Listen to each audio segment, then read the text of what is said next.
하나님 아버지 감사합니다. 오늘도 이렇게 귀한 예배를 허락해 주시고 변함없이 말씀을 예배해 주심을 감사합니다.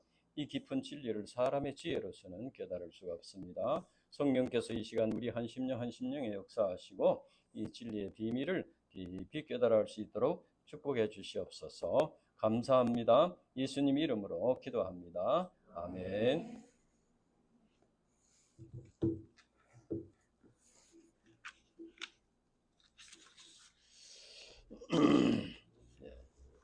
오늘 말씀 1절에 보면은 하나님의 아들 예수 그리스도 복음의 시작이라 이렇게 선포하고 있습니다. 우리나라 말에 이제 시작이 반이라 이런 말이 있습니다. 미국에도 그런 말이 있나요? 시작이 반이다. 그런 말이 있어요? 시작이 반이라 이건 무슨 말이겠어요? 시작이 반이다. 이것은 무슨 일이나 시작이 그만큼 중요하다. 중요하다. 시작이. 그래서 무슨 일을 하든지 시작을 규정대로 아주 정확하게 이렇게 잘 시작하면은 이제 잘 되지만 그걸 제대로 이렇게 시작하지 못하면은 일은 해나가는데 열심히 하긴 하는데 결과가 좋은 결과를 어렵다는 거예요. 시작을 잘 시작해야 된다. 사업을 하는 것이나 뭐 체력을 관리하는 것이나 공부를 하는 것이나 모든 것이 시작을 잘 이렇게 해야 된다. 규정대로 잘 시작하게 되면은 이미 절반은 성공한 것이나 다름이 없다 그런 말이에요. 시작이 반이다 그 말이에요. 우리 신앙생활도 마찬가지입니다. 신앙생활도 시작이 잘 시작이 돼야 돼요. 신앙생활도 자기는 출발이 됐다고 하는데 실제로는 제대로 출발이 안 되는 경우가 있습니다. 그래서 우리 한국 교회에 명목상 신자가 40% 정도 된다 이런 말이 있습니다. 시작이 옳게 시작이 안 됐다는 교회에 나가서 예배를 드리고 뭐 이렇게 활동을 하기는 하는데 제대로 시작이 되지 못했다 그런 말이에요. 오늘 이 말씀은 우리 각 개인 또 가정 캠퍼스에 어떻게 그 구원의 역사가 시작되는가, 신앙생활이 어떻게 시작되는가 하는 것을 가르쳐 준다는 것입니다. 그 당시 이스라엘 백성들은 다윗과 같은 위대한 왕이 오셔서 이제 그 이스라엘을 회복할 메시아를 기다리고 있었습니다. 그런데 사람들이 예수님을 만나 보니까 좀 이렇게 위대한 스승인 것 같기는 한데 뭐 그저 가난한 자들, 병든 자들의 친구가 이렇게 생각하기도 했습니다. 오늘날에도 예수님을 4대 성인 중에 한 사람이다 이렇게 생각하는 사람도 있습니다. 그런데 오늘 말씀에는 하나님의 아들 예수 그리스도다. 하나님의 아들 예수 그리스도다. 이것은 이제 예수 그리스도께서 이제 이 육신의 인간의 몸을 입고 이 땅에 오셨지만은 이제 본래는 하나님의 아들이다 그 말이죠. 하나님의 신성을 가지신 분이다. 그래서 예수님은 하나님의 아들로서 하나님의 아들인 동시에 완전한 인간이다. 그러니까 완전한 하나님이시고 쉽게 말하면 완전한 신이시고 완전한 인간이시다. 이것이 기독교 신비입니다. 이것을 깨달아야 됩니다. 이것을 깨달아야 신앙생활이 제대로 출발하는 거예요. 하나님은 완전한 신이시고 예수님은 완전한 신이시고 완전한 인간이시다. 이 진리를 깨달아야 돼요. 그리고 복음이라는 것은 이제 굿 뉴스, 좋은 소식이라는 것인 말인데 원래는 이제 전쟁의 승리나 황제 즉위와 같은 기쁜 소식을 나타내는 말이었는데 이것이 신앙적인 의미가 붙어서 메시아를 통한 구원의 기쁜 소식을 가리키는 말이 되었습니다. 그래서 복음의 시작이라는 것은 메시아를 통한 구원의 그 역사, 구원의 사역이 시작되었다.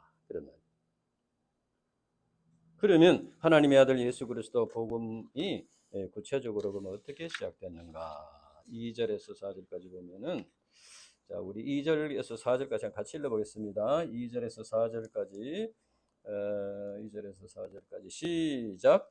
선지자 이사야의 글에 보라 내가 내 사자를 네 앞에 보내노니 그가 네 길을 준비하리라. 광야에 외치는 자의 소리가 있어 이르되 너희는 주의 길을 준비하라. 그의 거실 길을 굽게 하라. 기록된 것과 같이 세례 요한이 광야에 이르러 죄사함을 받게 하는 회개의 세례를 전파하니.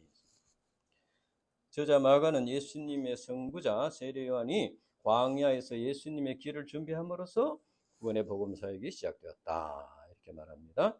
광야에서 외치는 소리가 주의 길을 준비하고 그의 오실 길을 곱게 한다 하는 이것은 진리의 말씀을 전함으로써 사람들로 하여금 구세주를 찾도록 한다는 것입니다. 구세주를 찾도록 해서 구세주를 만나서 믿고 영접함으로써 구원받을 수 있는 준비를 시키는 것을 말하는 것입니다.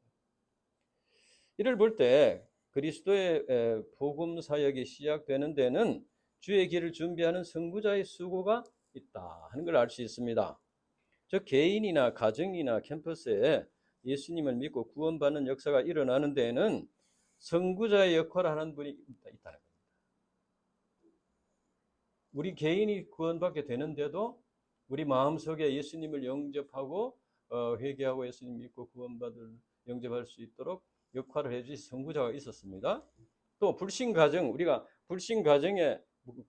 구원을 받으려면은 누군가가 그 가정에 한 사람이 예수님을 믿고 또 어떤 그 주위의 친척이 예수님을 믿고 그 가정에 예수님을 믿도록 이렇게 돕는 선구자의 역할을 하는 분이 있어야 된다. 근데 그거는 쉽지 않습니다. 오늘 세리요한은 죽었습니다.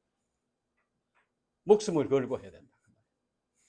그러나 어쨌든 이런 선구자의 캠퍼스 복음에서 마찬가지입니다. 누군가가 죽을 각오를 하고 선구자의 역할을 감당하는 분이 있어야 구원의 역사가 일어나게 된다. 그런데 세례요한은 제사장의 아들로 태어났습니다. 그러니까 뭐 그냥 제사장은 세습제이기 때문에 그냥 성전에서 이렇게 자기 일을 하면서 이렇게 지낼 수 있는 분이었는데, 그런데 어떻게 주의 길을 준비하는 것이 자기의 사명이것을 알고 광야에 나갔을까? 하늘에서 무슨 음성이 들려가지고 요한아, 너는 광야로 나가라. 뭐 그런 음성이 들린 건 아닙니다. 오늘 본문에 보면은 선지자 이사야의 글에 기록된 것과 같이라고 했습니다. 선지자 이사야의 글에 이것은 그가 이제 성경을 읽고 묵상하는 중에 선지자 이사야의 예언의 말씀을 읽는 중에 이 말씀이 내게 주신 말씀이구나. 자기에 관한 말씀인 것을 깨닫고 그래서 순종해서 나갔다는 겁니다. 물론 여기에는 이제 성령의 감동하심과 인도하심이 있었습니다. 이 본문 말씀을 보면은 이 말씀 2절에서 4절 이 말씀을 보면 우리 인간이 성경을 통해서 두 가지 점을 깨달아야 한다는 것을 가르쳐 줍니다. 첫째는 구원의 진리입니다. 이 성경 말씀의 중심은 뭡니까? 예수 믿고 복 받는 그런 게 아니고 이 성경 말씀의 중심은 하나님의 아들 독생자 예수 그리스도를 하나님께서 보내셔가지고 우리 인간들을 구원하신다는 진리입니다. 성경 공부를 많이 해서 이 진리를 깨달아야 됩니다. 두 번째는 이 구원받은 신자들은 구원받고 난 뒤에 그럼 뭘 해야 되냐, 어떻게 살아야 되는가 하는 걸 가르쳐 준다는 겁니다. 즉 우리의 삶에 대해서 무슨 하늘에서 무슨 신비한 음성이 들린 게 아니고 하나님께서 성경 말씀을 통해서 우리가 걸어가야 할 길을 제시해 준다. 그래서 그것을 여하이 발견할 수 있느냐, 깨달을 수 있느냐. 그래서 우리 인간이 성경을 공부하고 또 성경을 읽고 구원의 진리를 깨닫고 그 다음에는 자기 깨닫게 되면은 자기가 걸어야 할 길을 발견하게 된다는 것입니다. 그래서 변화된 삶을 살게 된다. 우리가 UBF에 왔기 때문에 뭐 다들 캠퍼스 하니까 가는 것이 아니고 우리가 성경 말씀을 통해서 나를 구원하신 하나님을 깨닫고 첫째로, 그 다음에는 내가 어떤 삶을 살아야 되는가를 가르쳐주는 말씀을 발견해야 된다는 겁니다. 하나님의 음성을 들어야 된다. 내가 이제 70이 넘었지만은 원래는 참 가난한 목사의 가정에 태어나서 참 어려운 시절을 보냈습니다. 그런데 이제 경제적으로도 물론 어렵지만은 근데 왜 이런 가정에 태어났는지, 무엇을 위해서 살아야 하는지 그런 걸 알지 못했습니다. 그래서 너무 힘들어서 중학교를 졸업하고는 그때는 이제 사춘기 반항심이 생겨서 공부를 치우고 공장에 들어갔습니다. 그래서 한 1년 해보니까 뭐 너무 힘들어요. 공부하는 게 더 쉬워. 그래가지고 엄마가 간곡히 이제 네가 공부를 해야 되지 이렇게 안 된다. 이래가지고 마지막에 이제 한 2달 공부해가지고 이제 그 개성고등학교에서 겨우 들어갔습니다. 그래서 여차저차 해서 이제 대학에 들어와서 UBF에 이렇게 초대가 되어가지고 창세기 말씀을 공부했습니다. UBF에서 창세기 말씀을 그때 처음 공부했습니다. 참으로 이제 창세기 공부를 1대1 공부를 그때 시작하게 됐습니다. 그때 내가 이제 창세기 12장 1절에서 3절 말씀을 참 깊이 영접하게 되었습니다. 그래서 내가 걸어가야 할 길을 제시해 주는 말씀으로 영접하게 되었습니다. 제자의 삶, 캠퍼스의 주의 길을 준비하는 목자의 길을 이제 가게 되었고, 그것으로 인해서 참 복된 삶을 살도록 이끌어 주었습니다. 그 말씀이 나를 이끌어 줬습니다. 근데 그 당시에 많은 형제자매들이 창세기 공부를 같이 했습니다. 뭐 정확한 숫자는 모르지만 한 100명까지는 한 50명 넘었을 것 같아요. 한 7, 80명 되는 많은 학생들이 공부했어요. 그때는 지금보다도 훨씬 이렇게 진리에 대한 그런 욕구들이 많아서 많이 했습니다. 그런데 이 말씀이, 이 창세기 말씀이 자기에게 주는 말씀으로 영접한 사람은 그렇게 많지 않았습니다. 그러니까 이제 우리가 중요한 것은 이 성경 말씀 우리가 많이 들어왔습니다. 지금까지 많이 들어봤습니다. 그 말씀이 내게 주는 말씀으로 영접하는 게 중요하다. 내게 주는 말씀으로 영접. 깨닫는 것이 중요한 거예요. 깨닫는 것이. 하나님께서 이제 여러분들에게 이 귀한 말씀, 부모가 하자고 그런다 해서 될 일도 아니고, 하나님께서 내게 주시는 말씀을 영접하고 깨닫고 내 삶의 방향을 찾아야 된다. 삶의 목적과 갈 길을 찾아야 된다는 것입니다.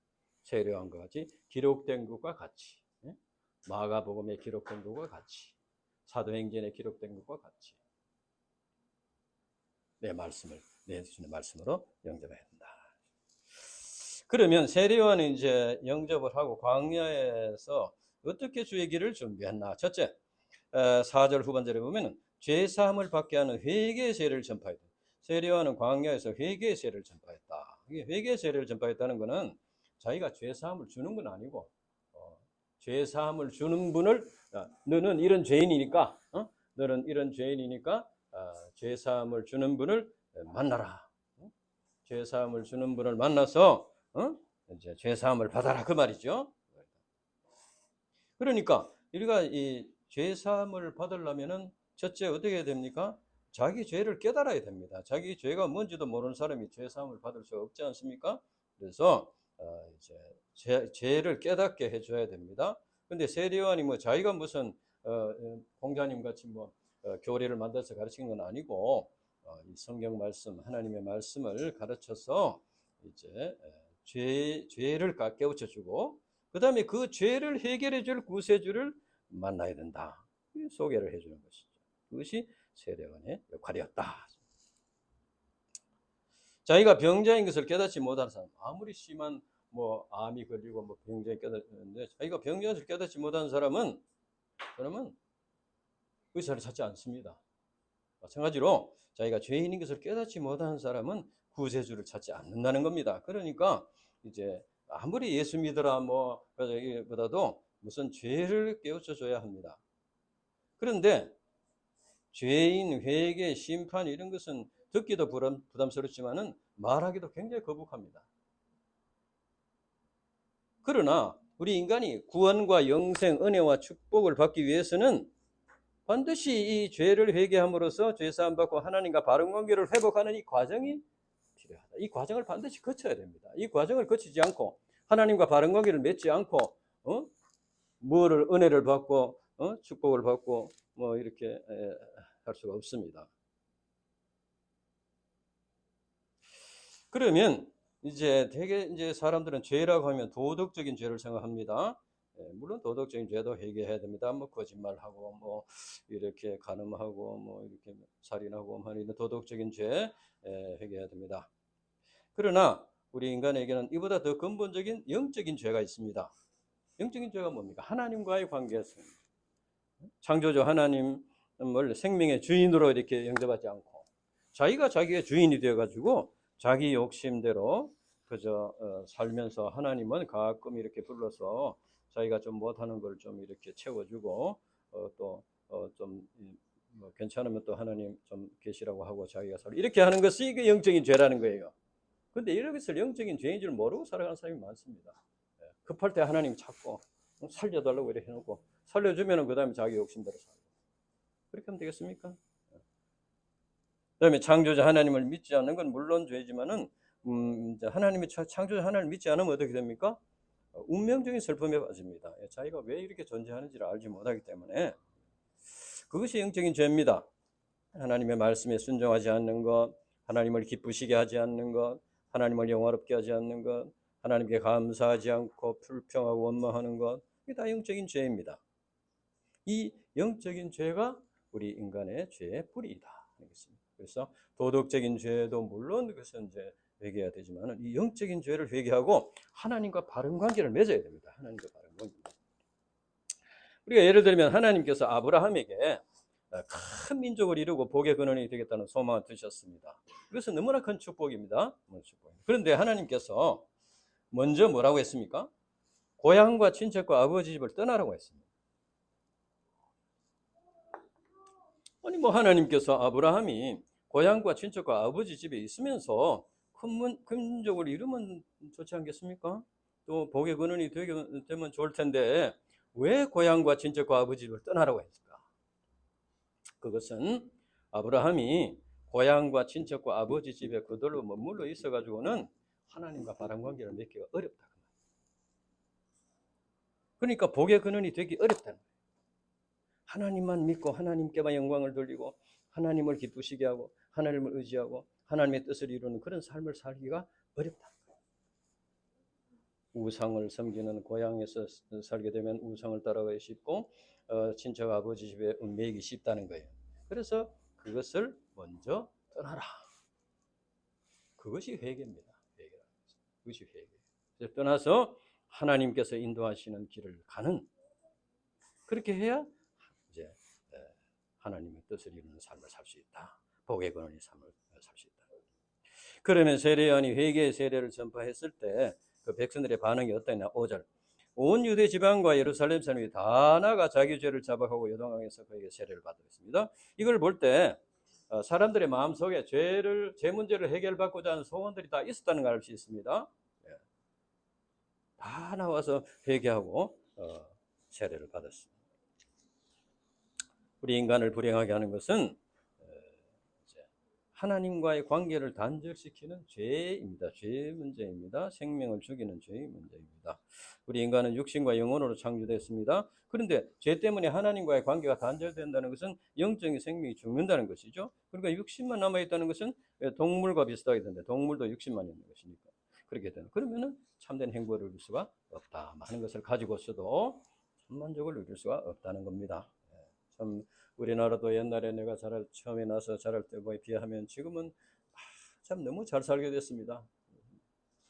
그런데도 뭐 참 이런 참 입에 담을 수 없는 여러 가지 참 이렇게 불행한 사건들, 고통스러운 사건들이 많이 일어나고 있습니다. 그것은 이제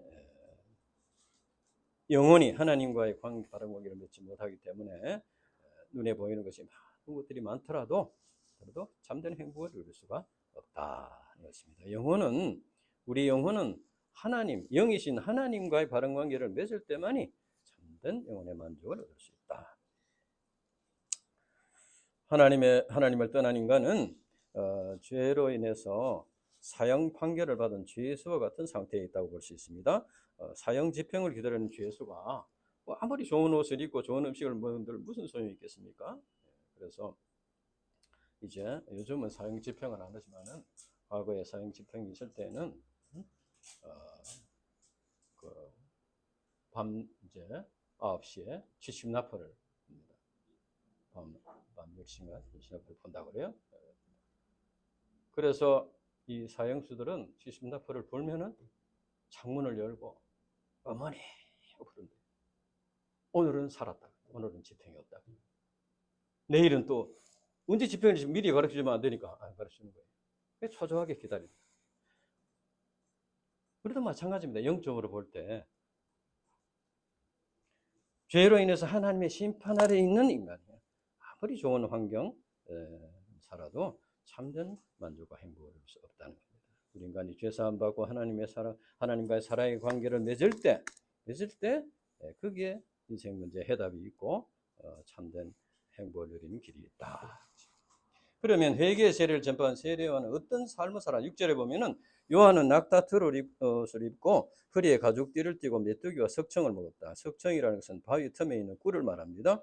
그러니까 이 성전에서 제사장으로 살아야 할 사람이 광야에 나가서 참 약대털을 입고 허리에 가죽띠를 띠고 메뚜기와 석청을 먹으면서 살았다는 것은 이것은 그 세례 요한이 사명을 감당하기에 합당한 삶을 살았다는 겁니다.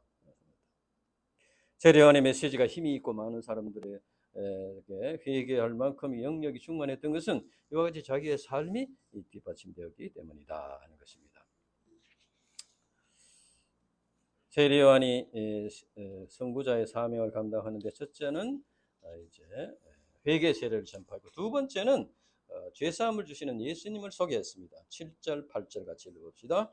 7절 8절 같이 읽어보겠습니다. 시작. 그가 전파하여 이르되 나보다 능력 많으시니가 내 뒤에 오시나니 나는 굽혀 그의 신발끈을 풀기도 감당하지 못하겠노라. 나는 너희에게 물로 세례를 베풀었거니와 그는 너희에게 성령으로 세례를 베푸시리라. 그 당시에 세례 요한이 광야에서 회개의 세례를 전파하니까 백성들 중에는 이분이 성경에 예언된 그런 메시아가 아닌가 그렇게 생각했다 했습니다. 그래서 세례 요한은 아니다. 나는 메시아가 아니고 내 뒤에 메시아가 온다. 나는 그의 운동화 끈을 풀기도 감당하지 못할 그런 미천한 자다. 나는 물로 세례를 준다는 것은 이제 회개했다는 표시를 주는 것이고 성령으로 세례를 준다. 이것은 죄 사함을 주신다는 의미로 죄 사함을 주시는 것이 성령의 역사니까 이제 성령의 그러니까 죄 사함을 주신다는 의미로 성령으로 세례를 주신다 이렇게 말했습니다.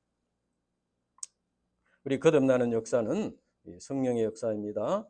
그래서 이제 우리가 다 성령 세례를 받아야 된다. 예수님을 믿음으로써 성령 세례를 받아야 된다. 이상에서 주님께서 선구자가 예비하신 길을 통해서 구원의 사역을 이루신다. 그러니까 이제 우리가 이제 감당하는 목자의 사명, 선교사의 사명은 무엇이냐? 그것은 내가 그 사람들을 이렇게 구원하고 그 사람들의 죄를 사해주고 이게 아니고 죄를 사해주시고 구원하실 그리스도를 영접하도록 길을 예비하는 선구자의 사명을 감당하는 것이 목자의 사명이고 선교사의 사명이다. 그러니까 선구자의 사명은 뭡니까? 사람들에게 성경을 가르쳐 줌으로써 죄를 깨닫게 해줘야 됩니다. 첫째는 죄를 깨닫게 해요. 그래서 어떤 사람은 성경을 공부하면 편안할 줄 알았는데 더 괴롭다고. 옛날에는 죄인 줄 모르는 걸 죄로 깨닫게 되니까 더 괴롭다고 이렇게 말하는 경우가 있습니다. 그건 당연한 것입니다. 죄를 몰랐던 죄를 깨달아야 돼요. 그 다음에는 깨달았으면은 하나님의 아들 독생자 예수 그리스도를 소개함으로써 그 예수님을 믿음으로써 그 죄의 사함을 받고 구원받도록 돕는 이것이 선구자의 사명입니다. 이렇게 하기 위해서는 우리 자신이 먼저 성경 말씀을 통해서 죄를 깨닫고 회개하는 것이 필요합니다. 우리가 죄인 것을 깨달아야만 죄인 것을 깨우쳐 줄 수가 있습니다. 자기가 죄인 걸 깨닫지 못하면서 양들에게 그것이 죄다 이렇게 깨닫게 해줄 수 없는 것이죠. 그래서 우리가 이제 우리 자신이 먼저 죄를 깨닫고 회개할 뿐 아니라 독생자 예수 그리스도를 믿음으로 죄 사함을 받도록 이렇게 도와줘요. 그렇게 하기 위해서는 우리 자신이 예수 그리스도를 믿음으로써 죄 사함 받았다는 확신이 있어야 됩니다. 내가 어떤 죄를 사함 받았다는 확신이 있어야 돼요. 그래서 그 은혜가 너무 기쁘고 감사해서 같은 죄 문제로 고통당하는 분들에게 그것을 전할 수가 있다. 그러면 이제 전구자의 이제 이 사명을 이제 이렇게 감당함으로써 이제 예수님이 본격적으로 복음 사역을 시작하게 됐는데 하나님 아들 예수 그리스도는 어떻게 복음 사역을 시작하셨나? 첫째, 9절. 그때 예수께서 갈릴리 나사렛으로부터 와서 요단강에서 요한에게 세례를 받으셨다. 예수님께서 먼저 세례 요한에게 세례를 받으심으로써 선구자의 그 사역을 인정하셨다는 겁니다. 예수님은 죄가 없는 분입니다. 그러니까 세례 요한의 세례를 받을 필요가 없는 것이죠. 받을 필요가 없는 것인데 그런데 왜 세례 요한의 세례를 받으셨나?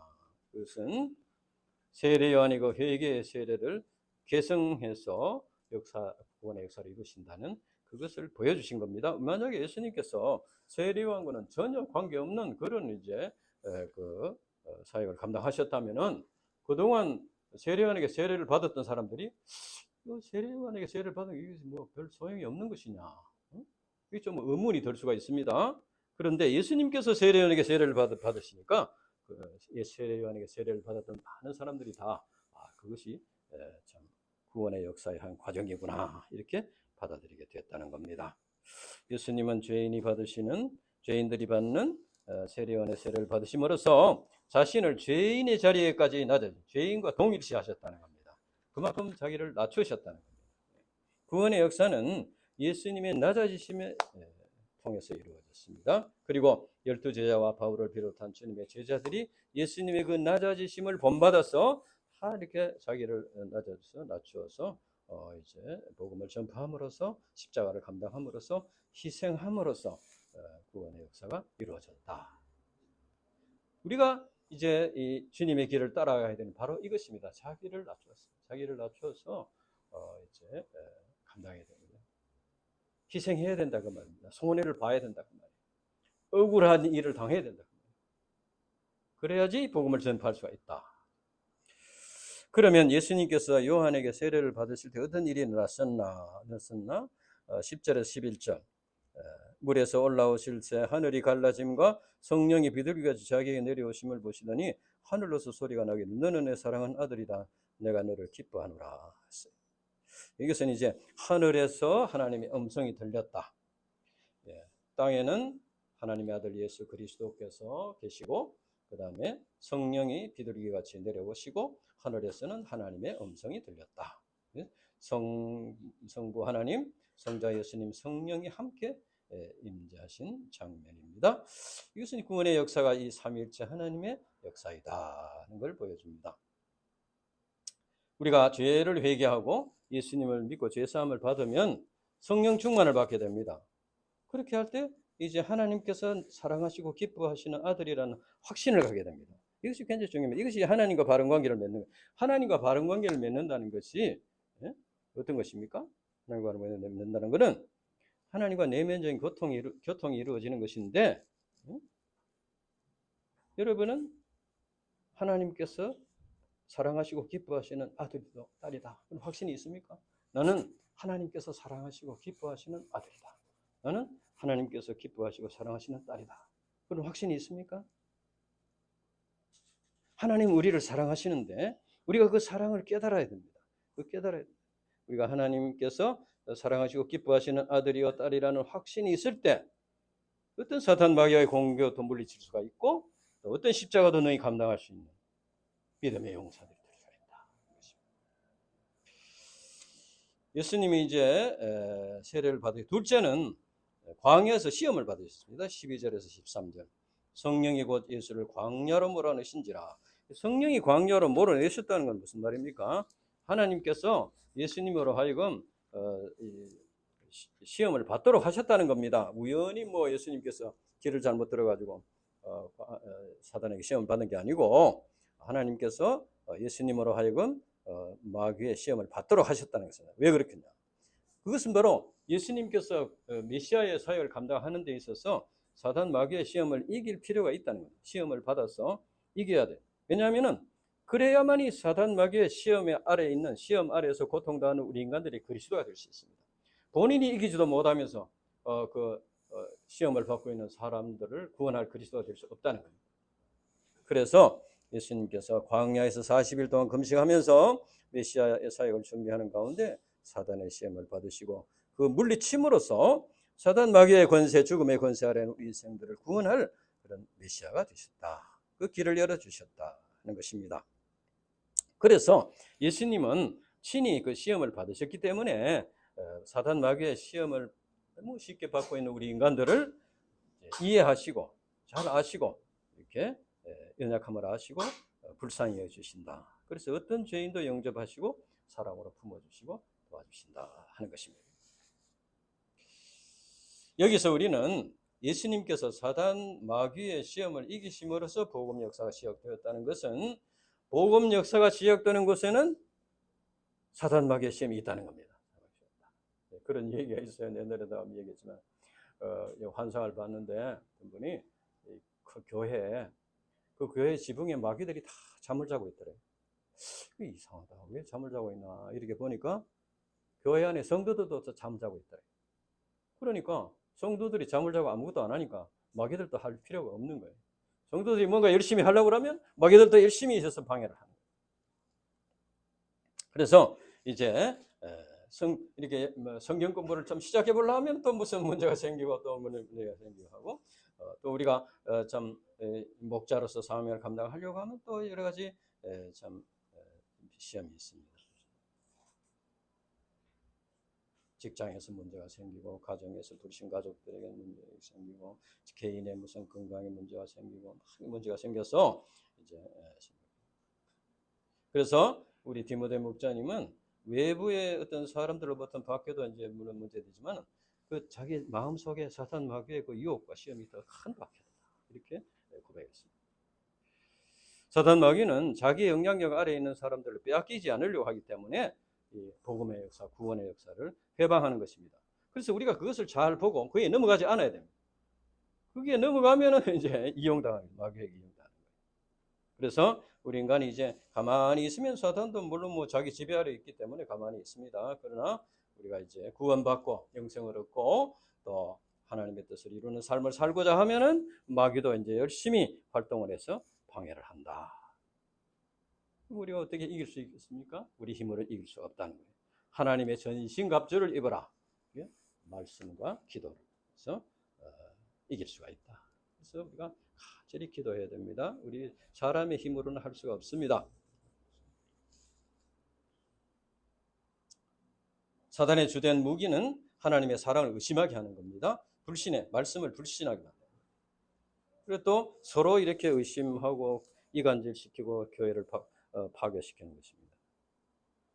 그리고 장래에 대한 염려나 불안 이런 마음들로 인해서 구원의 확신이 좀 흐려지게 만들고 하나님의 부르심에 대한 의심에 빠지게 합니다. 그래서 사단 마귀의 시험을 참 이제 이겨야만 우리 자신의 구원도 완성될 수 있고 또 불신 가족이나 불신 캠퍼스 양들이나 불신 참 이제 가족 자녀들이나 다 이렇게 구원받도록 도와주신 목자가 될 수 있다. 그래서 우리가 이제 늘 가정에서 성경을 읽고 기도하고 이렇게 해서 마귀가 역사하지 않도록 그러니까 마귀가 역사하는 것을 이제 우리가 늘 인식을 해야 됩니다.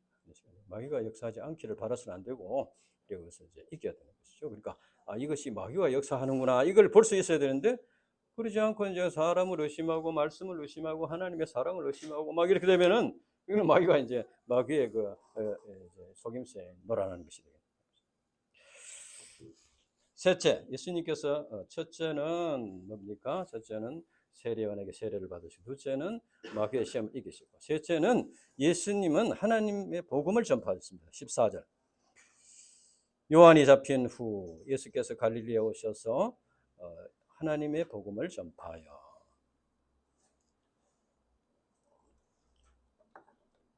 요한이 잡힌 후 참 굉장히 중요한 말씀입니다. 요한이 잡혔다는 것은 선구자의 사명을 감당하는 자들에게는 순교의 이런 위험성을 항상 안고 있다는 겁니다.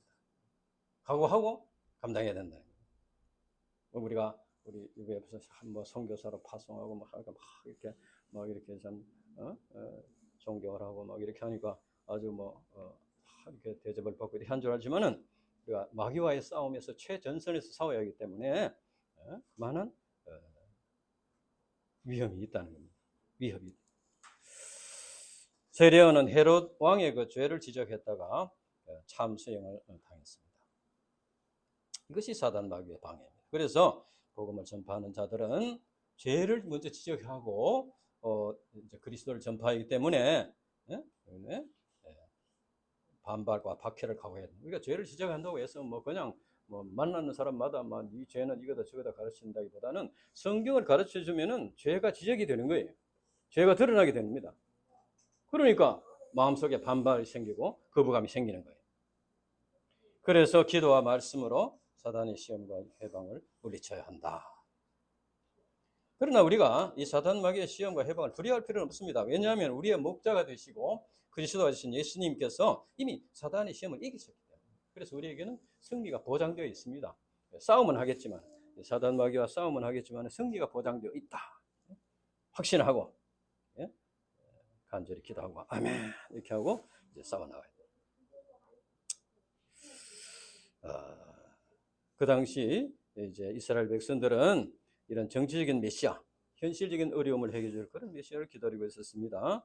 그러나 예수님은 세례요한을 구하기 위해서 무슨 헤롯 타도를 외치거나 로마의 압제에서 벗어나기 위해서 독립운동을 하지 않았습니다. 그래서 세례요한까지도 예수님에 대해서 의문을 가졌습니다.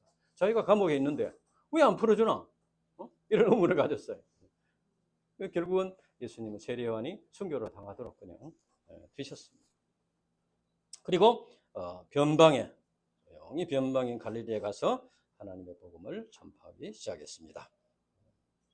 이것은 예수님께서 보실 때 이런 헤롯을 타도하는 것이 중요한 게 아니고 우리 인간들에게 진정으로 필요한 것은 죄를 사해 주시고 죄에서 구원해 주신 복음이다. 이것을 아시기 때문입니다. 그런데 여기서 하나님의 복음이라고 했습니다. 하나님의 복음.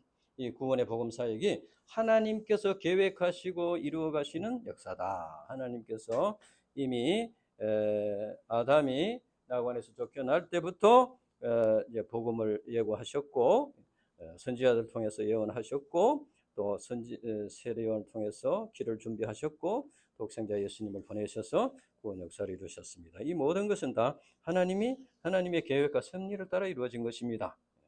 지금도 구원의 역사는 이 절차대로 이루어지고 있습니다. 그러니까 우리가 이 캠퍼스 복음 사역을 감당하는 것은 참 힘든 일이지만은 이것은 하나님께서 계획하시고 이루어가는 일이라는 걸 믿어야 됩니다. 이거 우리가 잘못 시작해가지고 이거 참 이거 되지도 않은 일을 잘못 시작해가지고 참 이 어려움을 당하지 않나 이런 의심을 들 수 있습니다. 그러나 그렇지 않습니다.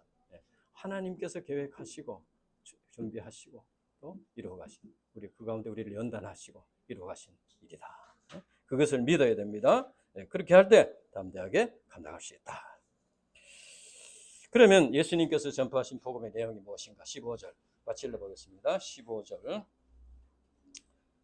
시작. 이르시되 때가 찼고 하나님 나라가 가까이 왔으니 회개하고 복음을 믿으라 하시더라. 때가 찼다는 것은 이제 하나님께서 계획하시는 그 절차가 이제 진행되고 있다는 것입니다. 하나님의 때가 되어서 약속하신 그리스도가 이 땅에 왔다. 예수 그리스도를 믿음으로 구원받는 신자들은 이제 하나님 나라를 소유하게 됩니다. 그러니까 예수님이 오신 것이 하나님 나라가 가까이 왔다는 겁니다. 근데 하나님 나라는 두 가지 의미가 있습니다. 요한복음 3장에 보면 예수님께서 표적을 구하는 니고데모에게 이제 거듭남의 진리를 가르치면서 거듭난 자들은 하나님 나라를 볼 수 있다.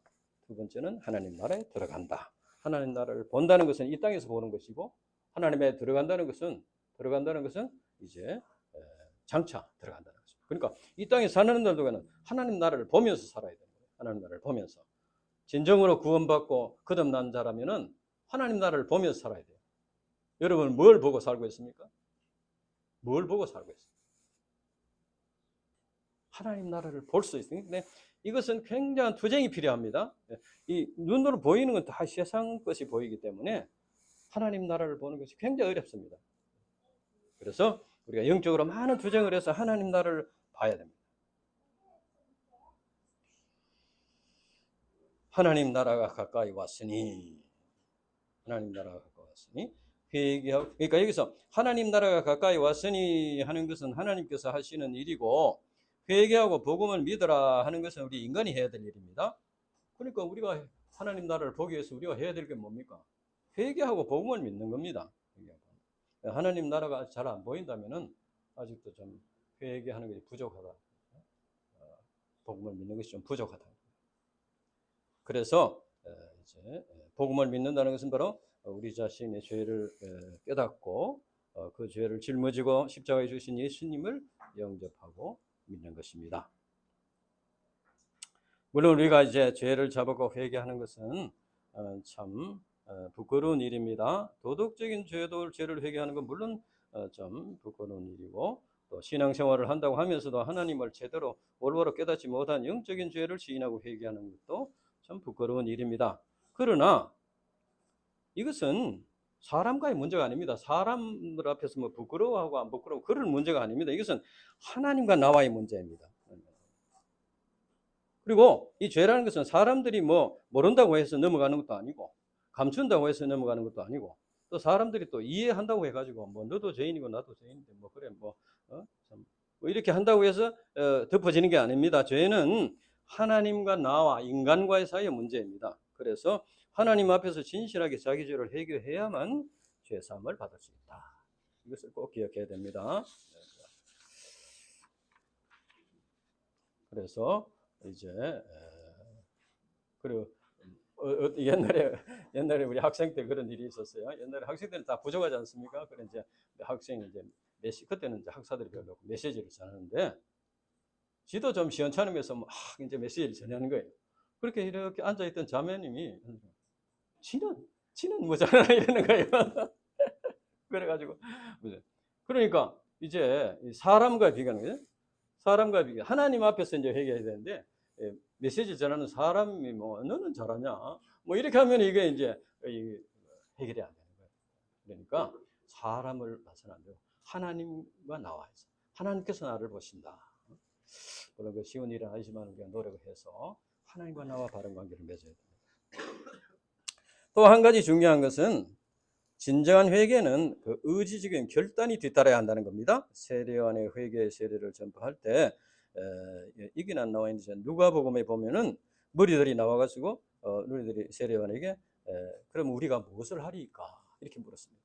세례요한이 이 독사의 자식들아 회개하라 뭐 이렇게 하니까 아이고 그럼 우리가 무엇을 하리까 이렇게 하니까 그때 세례요한이 두 벌옷 있는 자는 없는 자들에게 나눠주고 정한 세회는 속여서 빼앗지 말고 군인들은 강포하지 말라. 구체적인 삶의 방향을 제시했습니다. 이것은 회개에 합당한 열매를 맺어라. 회개에 합당한 열매를 맺고 변화된 삶을 살라는 겁니다. 우리 인간이 죄를 회개하는 것도 쉬운 일이 아니지만은 회개한 것을 실천하고 회개에 합당한 열매를 맺는 데는 많은 투쟁이 필요합니다. 그래서 우리가 뭐 소감 투쟁을 감당하는 것은 그저 사람들에게 뭐 잠시 이렇게 뭐 보여주기 위해서 하는 게 아니고 내 삶을 이렇게 바꾸기 위한 투쟁입니다. 내가 정말 지금까지 어떻게 살아왔나, 앞으로 어떻게 이렇게 투쟁을 방향을 잡아야 되나, 이런 것을 이제 발견하고 깨닫고 그렇게 하고자 하는 투쟁이 있습니다. 그것이 성화의 과정이다. 죄를 회개하고 예수 그리스도를 믿는 것은 동전의 양뭉이와도 같습니다. 즉 이제 죄를 시인하고 반성을 한다면은 예수님을 믿음으로 죄사함을 받아야 됩니다. 그리고 예수 믿고 구원을 받으려면 반드시 죄를 회개하는 과정을 거쳐야 됩니다. 만약에 죄는 인정하고 반성하는데 예수님을 믿지 않으면은 죄 문제는 해결되지 않습니다. 죄의식은 그대로 있습니다.